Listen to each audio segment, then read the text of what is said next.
गर्ने रहेछ जाउँ ढिलो भयो पाउँछ अब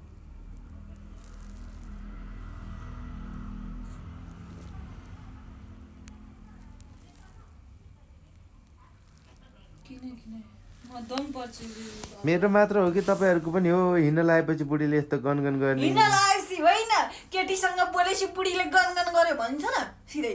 हो यस्तो किन क्यामेरा तेर्साएर बुढीले गनगन गर्यो भन्ने यस्तो गर्छन् तपाईहरुको पनि अर्काको बुढाले अरूकोमा कमेन्ट गर्दै ओहो तिमी यस्तो केटी उस्तो केटी भन्दै हिँड्दैन र पो झगडा आउँदैन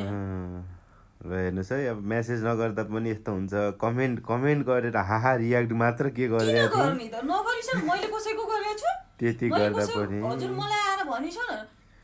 मैले कहिले गरे दुईजना बिहे गरेपछि हजुरले मेरोमा गइस नि भरे म सँगै घर आएँ एकै ठाउँ एउटै हातमा बस्दाखेरि पनि मैले हजुरको केही आयो भने पोस्ट आयो भने मैले कमेन्ट लाइक गरेँ होइन